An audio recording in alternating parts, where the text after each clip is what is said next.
코로나가 지나고 정말 의외의 상황들이 벌어지고 있죠. 물론 이제 어떤 면은 예측이 좀 가능했던 부분도 있는데, 특히 지금 미국에서 벌어지는 일들은 상당히 의외의 측면이 많이 있습니다. 하지만은 미국은 좀 합리적으로 흘러가는 것 같긴 합니다. 미국의 상황을 잘 보셔야 되는 게 미국의 상황이 나중에 우리나라에 이루어지는 경우가 있고요. 또 부동산의 여파가 미국의 부동산 버블 우리나라보다 크지가 않거든요. 그런데 이 정도 벌어지면 나중에 우리는 어떻게 될 것인가에 대한 생각을 하지 않을 수가 없습니다. 이러한 원인들의 코로나가 있었다는 사실, 그러니까 코로나 때 오른 부동산들이 오히려 지금 그 현상들이 독이 되는 면이 있습니다. 지금 미국의 샌프란시스코가 난리죠, 지금. 빅테크 가문의 샌프란시스코가 원격 근무의 가장 친화적인 도시. 그러니까 사람들이 코로나 시대에 또 원격 근무의 맛을 못 잊고 그러한 곳으로 이제 사람들이 선호를 하게 돼서 엔데믹이 됐음에도 불구하고 재택근무가 지금 35%인가 지금 진행이 되고 있다고 합니다. 아직도. 그래서 상가는 공실이 나고 상가의 가격이 급격하게 떨어지고 있습니다. 어쩔 수가 없죠. 공실이 나니까요. 오죽하면 80%까지 땡처리 막 이렇게 나오고 있으니까요. 샌프란시스코는 그 정도가 아니고 대단히 심각한데 이제 노숙자들이 증가하고 있고, 그리고 왜 그랬는지 모르겠는데 소액도둑을 처벌을 안 하는 법 조항이 생긴 뒤에 절도범이 아주 급증하고 있다고 합니다. 이제 도시 자체가 지금 거의 아비규환 상태인 것 같습니다. 뉴스상으로. 반면에 이미 몰락한 도시가 있죠. 디트로이트가 변모하고 있다. 예전에 2008년부터 해가지고 디트로이트는 노 호프 타운, 희망이 사라진 도시였는데, 어떻게 보면 이게 참 아이러니한 일인데요. 예전에 용산이 한번 그랬던 적이 있었죠. MB 시절에 그 용산이 많이 철거가 됐다가 조금 약간 개발이 늦어지면서 가격이 좀 하락했던 때가 2008년 이후로 한번 있었거든요. 2000 몇 년도인데 12년도인가 11년도인가. 어쨌든 간에 도시 같은 경우에는 망한 도시라고 할지라도 차라리 망해서 그 사람들이 다 떠나버려 가지고 거기를 완전히 밀어버릴 수 있는 데는 오히려 개발이 되는 것 같습니다. 저희가 이 개념을 꼭 가지고 있어야 나중에 또 그런 기회가 있을 때 생각을 하게 되겠죠. 그래서 디트로이트는 지금 어떻게 변하고 있느냐면은 첨단 도시로 거듭나고 있다는 거죠. 정부와 민간이 도시 재생을 했고요. 그래서 전기차로 인해서 다시금 이제 활기는 찾고 있는데, 근데 문제가 아주 해결된 건 아니죠. 어쨌든 빈집만 8만 채였고, 그런 디트로이트가 부활하고 있다는 뉴스입니다. 참 아이러니하죠. 샌프란시스코도 망하면 그렇게 될까? 글쎄요. 근데 어중간하게 망하면 안 될 것 같아요. 아파트는 지금 작년에 좀 반등하긴 했지만 거래량이 없었죠. 그러니까 이런 거 페이크 반등이라고 보시면 되고요. 지금 바닥이 아니고 제가 볼 때 바닥은 7년 후에 논하게 나올 것 같고, 거래량이 좀 회복이 안 되고 있습니다. 이것은 이미 아파트가 끝났음을 의미하는 건데, 요즘에는 상가의 문제가 더욱, 요거는 제가 늘 말씀드렸던 얘기긴 하죠.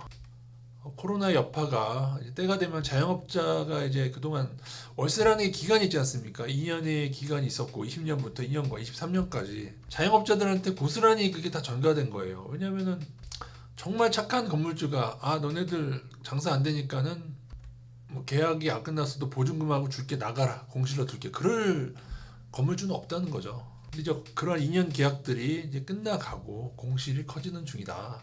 샌프란시스코나 미국에도, 미국은 사실 거품이 우리나라보다 크지가 않은데도 지금 상당히 문제가 되고 있습니다. 더군다나 이 배달 문화가 지금 우리나라는, 미국은 재택근무, 우리나라는 배달 문화의 발달로 인해서 식당 가도 이제 정말 맛있는 데 빼고는, 정말 좋은 데 빼고는 점차적으로 식당이 되더라도 배달로 되는 거니까 그게 매장이 클 필요도 없고, 그죠? 그렇게 되는 거예요. 이해가 되시죠? 그리고 또 하나, 이것도 코로나, 이게 다 코로나 발입니다. 그죠? 희한하게 캠핑이 활성화돼서 요런 캠핑의 맛을, 캠퍼들이 너무 많아졌어요 지금. 그래서 이제 봄 지나면서부터, 심지어 뭐 겨울에도 다니는 사람들이 있는데 뭐 어떻게 난방해가지고, 그래서 이제 모텔과 펜션의 불황과 몰락이 가시화되고 있기 때문에 지방에 이제 전원주택 같은 게 이제 매물로 나오곤 있는데, 아직 가격이 작년 같은 경우에는 건축비가 올라가지고 그래도 조금 떨어지긴 하는데 버티는 중에 있고, 이제 본격적인 하락이, 펜션 같은 건 좀 매물이 좀 많이 나오는 것 같습니다. 그런 와중에 이제 땅은 오히려 이제 규제가, LH 사태로 묶였던 규제가 좀 해제를 하려고 하고 있고요. 일부 그린벨트도 이제 풀어 제끼고 있고, 뭐 좋은 현상은 아니라고 보는데, 그동안 규제가 많았던 것도 사실이니까요. 그래서 제가 농지 같은 경우에는 원래는 이제 2020년에서 22년 사이에 제가 부동산 전량 토지까지도 다 매도하자고 의견 드린 상태였는데 제가 22년, 23년 들어오면서 농지는 한 전체 자산의 10% 정도는 투자하자. 그런 큰 금액은 말고요. 왜냐하면 개발될 곳이 아니면은 농지도 같이 침체를 간다고 보는 게 맞겠죠. 하지만은 개발될 지역이나 혹은 아니면은 농사가 정말 잘 되는데 식량 위기가 온다거나 할 때에 제가 농막 있어 보니까 너무 좋습니다. 농막 있는 곳에 전원주택 가지 마시고 전원주택은 제가 볼 때 당분간 좀 힘들 것 같고요. 규제도 많고 짓는데 너무 힘들고 농막은 간단한 돈으로 간단하게 짓고 주말에 얼마든지 이용하고 했기 때문에 이것도 규제한다고 하더니 이제 규제로 가진 않았으니까요. 그래서 토지는 뭐 이것도 헛소리지 말고 농지를 찾으시더라도 좀 천천히 2, 3년간 찾으시면 될 것 같습니다. 그래서 향후에 나스닥 아파트 상가 비트코인가 모두 붕괴가 될 것 같고요. 그래서 이제 말할 수 없는 침체와 공황시기가 도래하는데 그거를 또 돈을 찍어낼 거예요. 분명히 이제 미국에서 트럼프 되면은 그렇게 되면은 얘네들이 뭐 일부 버티는 정도가 되면서 버티는 정도 스태그 그러면서 스태그플레이션 인플레이션으로 금이 나중에 치솟을 수 있는데 지금 오르고 있죠. 지금 최고가를 내고 있는데 금을 모아가라는 얘기는 제가 수년 전부터 들었습니다. 계속 모아가셨던 분들은 지금 수익 구간이실 거예요. 근데 단순히 이 정도 상승을 저는 보는 게 아니고 만약에 이번에 오버슈팅하면 조금 줄이더라도 나중에 또 하락한다면 더 모아가는 계속적으로 금은 모아가는 식으로 가시는 게 낫죠. ETF로 투자해도 그렇게 뭐 다른 ETF들에 비해서는 좀 상승을 반영하는 편이니까요. 자, 다음 시간에 새로운 세상이 온다. 이거는 이제 더 재밌는 얘기가 많이 되는데 이게 가상현실의 발달로 인해서 정말 새로운 시장이 오고 있어요. 지금 일어나는 이 모든 현상들이 AI와 가상현실이 발달됐을 때에 도시가 무너지는 일들을 샌프란시스코는 보여주고 있죠. 근데 이런 일들이 우리나라에는 어떻게 될 것인가? 조금 구체화해서 본다면은 미국과 같이 가지는 않겠지만은 분명히 어떤 영향이 있다. 우리나라도 도시가 개편되고 어떻게 보면 교통수단은 빨라지고 이 세상 새로 바뀌는 이 세상에 대해서 다음 시간에 또 설명을 한번 드리도록 하겠습니다. 저는 앞으로 이런 노후화된 건물이 짐이 되는 시대가 올 것 같습니다. 특히 고층 아파트들은 재건축이 물 건너가면서 고통의 시간을 겪게 될 것 같은데 분명히 부동산적으로도 새로운 시대가 열리고 있어요. 그리고 어떻게 보면 지난 인류의 한 50년, 100년 우리나라는 특히 50년 동안 급성장하면서 이 부동산 신화가 이제 드디어 완전한 종국으로 가는 게 아닌가.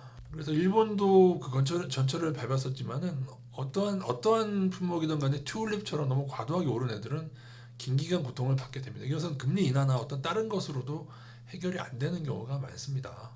현재는 그래서 제가 볼 때는 무주택자가 상팔자다. 차라리 토지가 조금 있는 게 나아요. 그럼 토지에야 뭐 큰 금액이 들어가는 거 아니니까요. 토지만 조금 있고 좀 여유가 있으신 분들은 향후에 금이든 어떤 품목이든 또 개인적으로 나스닥 인버스도 꾸준히 모아가다 보면은 또 나스닥 급락하면서 버블이 붕괴되면서 거의 이제 마지막으로 또 가고 있지 않습니까? 비트코인 버블도 붕괴될 것이고 여러 가지 일들이 벌어진 건데 향후에 너무 큰 불황이 찾아오게 될 것이고요.